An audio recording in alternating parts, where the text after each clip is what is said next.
Hi friends, this is Nikita and welcome back to our channel Nikita Vivek lifestyle. और आज इस video में हम बात करने वाले हैं कि हम टॉडलर्स के टेम्पर टेंट्रम से कैसे डील कर सकते हैं या उन्हें कैसे हैंडल कर सकते हैं। अब हर पेरेंट के लिए उसका जो चाइल्ड होता है वो बहुत स्पेशल होता है। We want to give them love, we want to give them best of best things, we want to spend most of our time with them and we pamper them as well.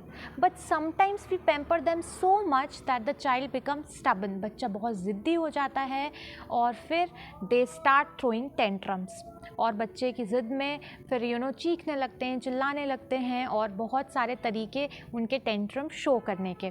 तो आइए सबसे पहले जान लेते हैं कि tantrums होते क्या हैं। तो मैं आपको बता दूं कि जो टेंट्रम्स है वो बहुत ही नेचुरल पार्ट है एक चाइल्ड के डेवलपमेंट का, जहाँ पर जैसे ये जो एज होती है 1.5 से लेके 3.5 की जो एज है, यहाँ पर बेबी के ब्रेन डेवलपमेंट हो रहा होता है, बेबी का ब्रेन डेवलप हो रहा होता है और उसी के साथ उसका इमोशनल स्किल्स भी डेवलप होना जस्ट स्टार्ट ही हुए होते हैं, फुली डेवलप नहीं होते। तो बच्चे को नहीं पता कि किसी पर्टिकुलर एक्शन पे या इमोशंस के साथ कैसे कंट्रोल करें या कैसे रिएक्ट करना चाहिए। अब आफ्टर 1 ईयर जो बेबीज़ हैं मोस्टली वो अपने आप को इंडिपेंडेंट समझने लगते हैं, बिकॉज़ वो वॉक करने लगते हैं। अब वो भी चीज़ें टच करने लगते हैं, काफ़ी सारी चीज़ें होल्ड करने लगते हैं, बहुत सारी चीज़ें एक्सप्लोर करते हैं, न्यू थिंग्स एक्सप्लोर करते हैं। और ऐसे में अगर हम उन्हें इंटरप्ट कर देते हैं उनके एक्शन में कि no no no, don't do this, don't touch this, don't hold this, तो ये सारी चीज़ें जो है ना उनको अपने एक्शन में एज अ इंटरप्शन लगती है कि मुझे किसी चीज़ के लिए रोक रहे हैं, ये चीज़ नहीं करने दे रहे हैं। तो बच्चा वहाँ पर अपने टेंट्रम्स शो करने लगता है, यानी कि अपने आउट ऑफ एंगर या फ्रस्ट्रेशन आउटबर्स्ट हो जाता है। तो अब इसमें भी जैसे मेरा जो बेटा है विवान, वो भी 2 इयर्स का हो चुका है। तो हम भी, आपने बहुत सुना होगा टेरिबल 2 के बारे में। तो अभी टेरिबल 2 इसीलिए बोला जाता है क्योंकि उस एज में जो टेंट्रम्स हैं वो बिल्कुल पीक पर होते हैं। वहाँ पर मतलब बच्चा जो है वो काफ़ी ज़्यादा ज़िद्दी हो जाता है, काफ़ी ज़्यादा किसी चीज़ को लेके ज़िद पकड़ लेता है और टेंट्रम्स थ्रो करना स्टार्ट कर देता है। तो अभी हमारा भी वही फेज़ चल रहा है। तो मैं बिल्कुल अपने एक्सपीरियंस से आपको बता सकती हूँ कि अभी मैं कैसे ये सिचुएशन हैंडल कर रही हूँ या हम कैसे ये सिचुएशन को डील कर रहे हैं, क्योंकि डेली बेसिस पे ही हम ये अभी फेस कर रहे हैं। विवान के साथ कुछ ना कुछ चीज़ लेके वो भी इरिटेट हो जाता है और टेंट्रम्स थ्रो करने लगता है। अब बहुत सारे तरीके हैं बच्चों के टेंट्रम्स दिखाने के, हमें शो करने के।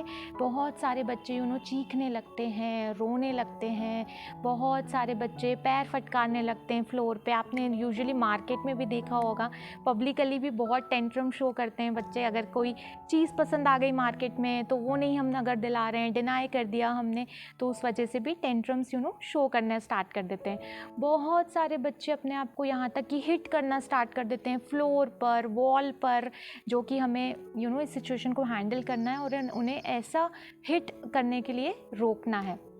और बहुत सारे बच्चे यहाँ तक अपनी ब्रेथ तक होल्ड कर लेते हैं, इतने ज़िद्दी हो जाते हैं। फिर जान लेते हैं कि टेंट्रम्स एक्चुअली होते क्यों हैं, व्हाई डू टेंट्रम्स हैपन, और बच्चे किस वजह से, किस रीज़न से टेंट्रम शो करना स्टार्ट कर देते हैं। उससे पहले मैं बता दूं कि टेंट्रम्स भी 2 तरीके के हैं, एक है फ्रस्ट्रेटिंग टेंट्रम्स और एक है मैनिपुलेटिव टेंट्रम्स। तो बात कर लेते हैं पहले फ्रस्ट्रेटिंग टेंट्रम्स की। तो first thing is communication skill या कम्युनिकेशन गैप बोल सकते हो आप। अब रोना तो एक तरीके से हमारे ह्यूमन नेचर में है। अगर मैं इन्फेंट एज की बात करूं तो जब बच्चा बहुत छोटा होता है तो वो रोकर ही आपको हर चीज़ एक्सप्रेस कर सकता है, क्योंकि बच्चे आपको बोलकर तो कर नहीं सकते इतनी छोटी एज में। तो वो रोकर ही, उसका हंगर है या उसको सोना है या उसको एनवायरनमेंट सूट नहीं कर रहा है या वो किसी चीज़ में अनकंफर्टेबल है, डायपर प्रॉब्लम है, तो वो आपको रोकर ही बता सकता है। वहीं अगर हम टॉडलर्स की बात करें तो वो एज भी ऐसी होती है जहाँ पे बच्चा आपको एक्सप्रेस नहीं कर सकता, अपनी चीज़ें प्रॉपरली एक्सप्रेस नहीं कर सकता। बोलना ज़रूर स्टार्ट कर देते हैं थोड़ा थोड़ा, फिर भी मैं बोलूँगी कि कम्प्लीटली आपको एक्सप्रेस नहीं कर सकते अपने फीलिंग्स। तो कभी कभी वहाँ पर भी बच्चे रोना स्टार्ट कर देते हैं।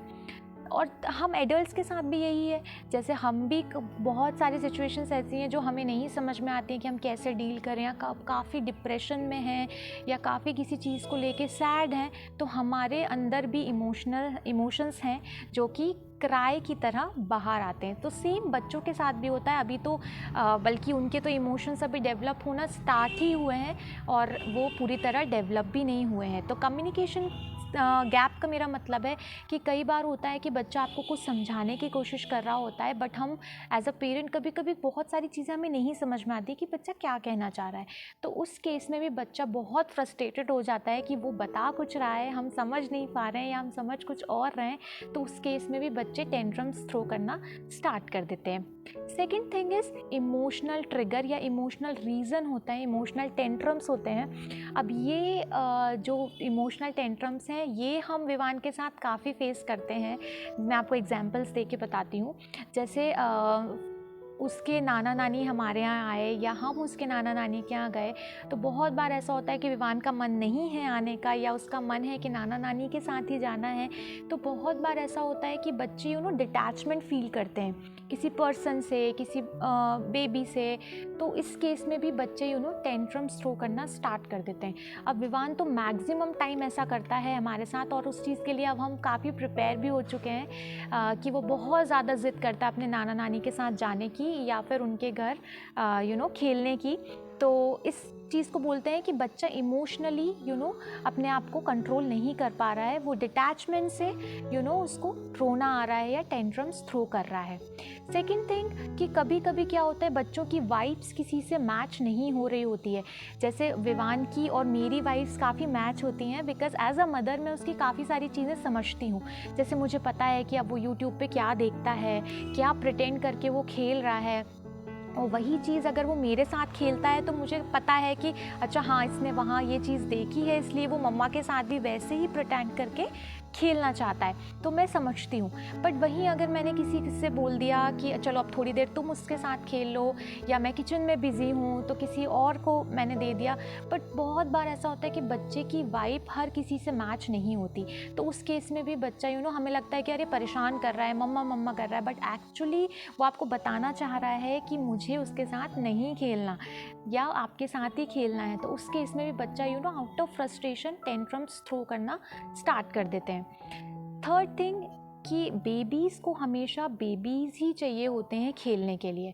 जैसे हमने विवान के साथ ये नोटिस किया कि जब विवान 1 ईयर कंप्लीट किया तो वो एक्चुअली कोरोना के कारण, लॉकडाउन के कारण वो कभी बच्चों के साथ खेला ही नहीं। तो हम ये नोटिस करते हैं कि जब हम मॉल्स लेके जाते हैं उसे या पार्क लेकर गए कभी हम, तो वो प्रेफर करता है कि वो बच्चों के साथ ही खेले, या उसे वो अट्रैक्ट करने की कोशिश करता है बच्चों को, यहाँ तक कि बड़े किड्स को जो उससे बड़े हैं एज में, कि मैं उनके साथ क्रिकेट खेलूँ या मैं उनके साथ फुटबॉल खेलूं।